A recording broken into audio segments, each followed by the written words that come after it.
What's up, everybody? Crash here. Welcome back to Crash Gets the Spread, where we talk about sports from a betting perspective. It is Saturday, November 23rd, and we have some football to talk about. I want to talk about Sunday's card.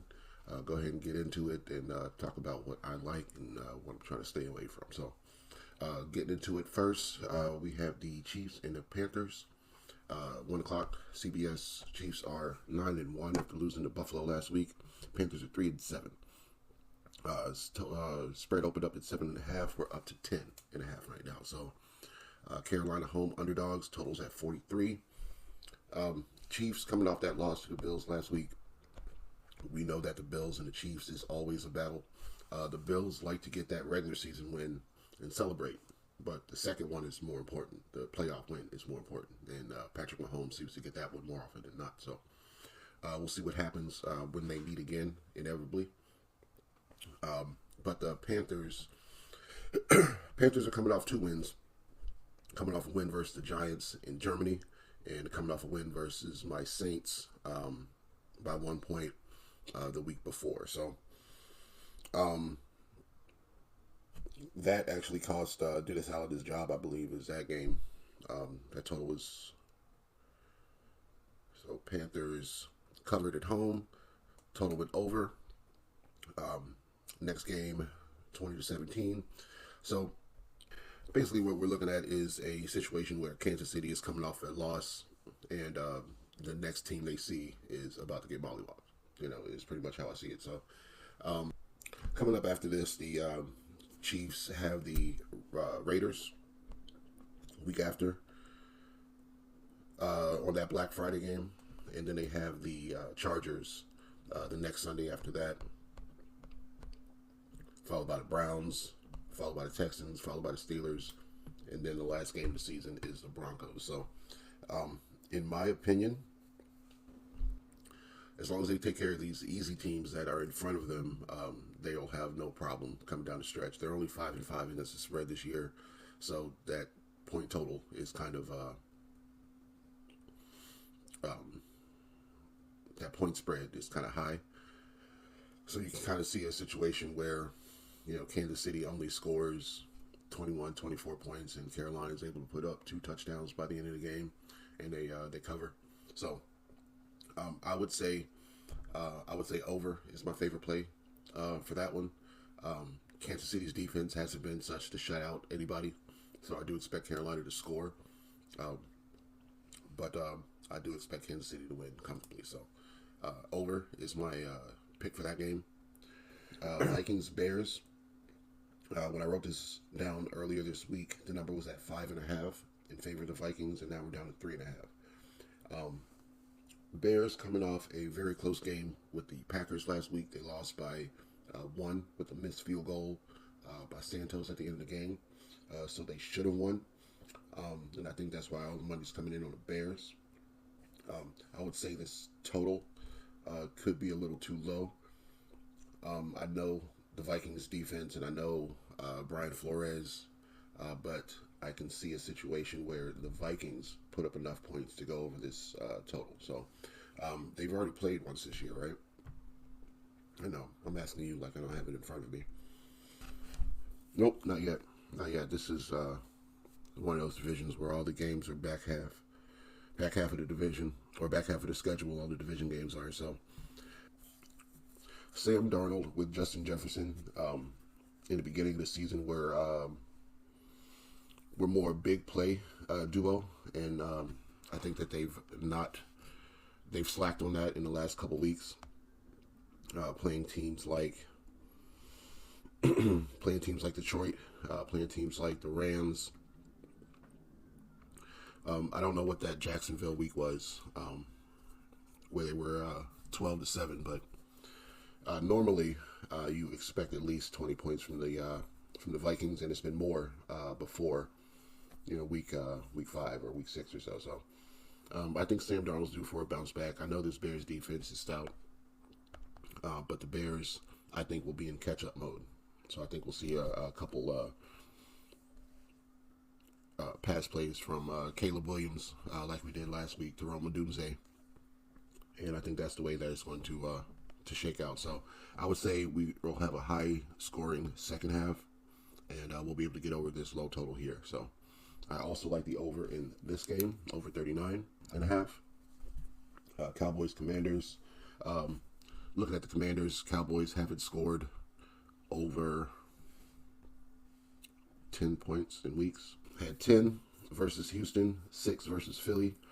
They did get to 21 versus the Falcons, 24 versus the 49ers, 9 versus the Lions. So they've been getting beat pretty badly here lately, and now that Cooper Rush is in, they're not going to be able to have an efficient passing game, and they can't run the ball. So they're pretty predictable, and I think that the Commanders are going to take advantage of that.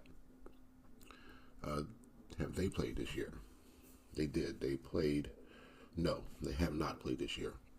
So this is their first meeting. Also, last meeting was last January where Dallas won 38-10. So Jay Daniels wasn't there last year. Dan Quinn wasn't there last year, I don't think. But I just think this Commanders team is on a mission. I just think this Commanders team is ready to turn the page and start to try to be the powerhouse. And I think it's just them and the Eagles to speak about in the NFC East. So Commanders, I would lay the 10.5. There's definitely a possibility with this big number that Dallas can get a late score to backdoor cover, but I think the Commanders will do what they need to do to win this game very comfortably. So Commanders or nothing. Patriots and Dolphins. I think I like the Patriots plus the 7.5. This is a divisional game. Patriots have surprised us in a couple situations this year, and as good as the Dolphins are fully healthy, they're coming off a big win versus the Raiders. They only beat the Rams by 8. They lost to Buffalo. They did cover the spread. They lost to Arizona, and they lost to the Colts, and those were without Tua. Yeah, that was a Tyler Huntley game, that Colts game. So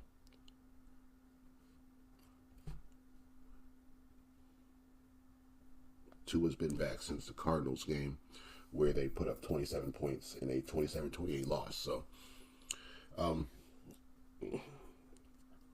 with this game, I do see them scoring, but I also see it being a little lower scoring than that with this Patriots defense and it being a divisional matchup. So I'm on the Patriots at 7.5 with a full touchdown. So that's my pick for that game. Titans and Texans. I like the Texans. Titans can probably cover this number, but Will Levis has had a couple decent games, and I'm almost willing to bet that that's not going to keep happening rather than keep happening. So Will Levis is coming off a game where he threw 17 for 31, so not lighting the world over fire with his completion percentage, but he threw for 295 yards, 1 TD, 1 pick, 84 passer rating. So not a terrible game, kind of like middle of the pack with the rest of the quarterbacks in the league. But before then, he definitely wasn't that guy. So I'm almost willing to bet against that to continue happening than him finding a rhythm, especially against a division foe. So Texans for that one. Lions and Colts. I'm on the Lions. I don't even care what the number is going to go up to by the time tomorrow hits. I think that the Lions are built to stop what the Colts do best, which is like the run, and they're not going to let them make a bunch of crazy passes down the field either. And I don't think Anthony Richardson is that accurate where he's going to piece up the Lions defense where nobody else has. So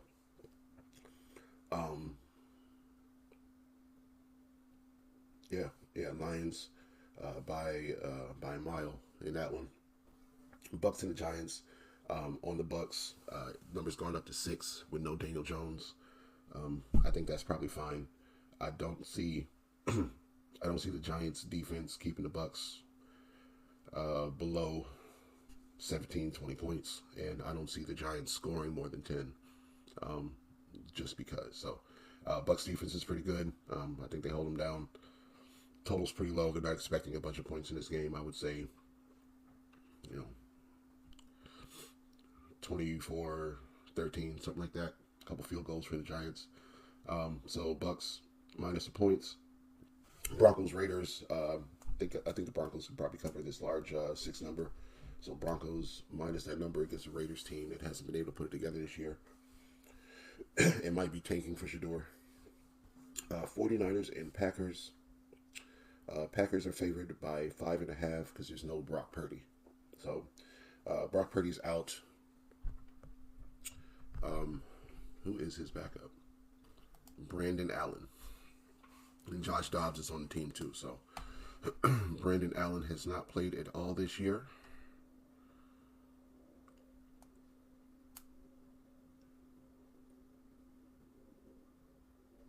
And he will be the starter on Sunday versus Green Bay. So I would lean towards Green Bay. We don't know about this kid Allen, and I would expect some mistakes in his first start. So not saying that it's guaranteed that Green Bay is just going to roll over the Packers because they don't have a starting quarterback. This guy could be,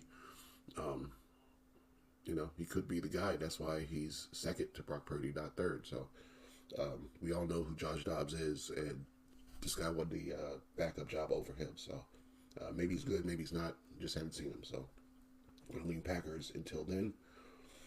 Cardinals, Seahawks. Seahawks coming off a win versus the 49ers last week. Last minute touchdown by Geno Smith. I would say lean the other way. So lean on the Cardinals to get it. Arizona's coming off 4 wins in their last 4 games versus the Chargers, the Dolphins, the Bears, and the Jets. Seahawks, 2 wins, 2 losses. A win versus the 49ers, a loss versus the Rams and the Buffalo Bills. Kind of blown out. And then they beat the Falcons pretty bad, 34-14 in Atlanta. So I'm going to lean towards the Cardinals in this game. I think Kyler Murray is playing better than Geno Smith, and I kind of trust that team more. So Seahawks seem to be kind of up and down to me. They've lost their last 3 at home, won their last 2 on the road. So home is when they decide to not play for their fans. That 12th man is not rocking this year. So lean Cardinals on the road. That number is only at 1 right now. So they just pretty much got to win the game. Eagles, Rams. I kind of like the Eagles in that situation, but I'll probably look at it more tomorrow. And Ravens, Chargers. Swap my schedule around to get this day off so I can watch this one. So I think the Ravens offense is going to be the best unit on the field. And I think the Chargers are a second half team. So Ravens are favored 2.5 points. Totals up to 51, up from 47. Should be an exciting game. Should be an exciting game. The hardball, they're calling it. Hardball. So those are my thoughts. Those are my picks for tomorrow. If I narrow down anything specific, I may do another short video tomorrow just with my picks. But other than that, I think I'm just going to roll with the Lions. The Lions, the Commanders, the over in the Vikings-Bears game. I'm going to look at the weather in that game.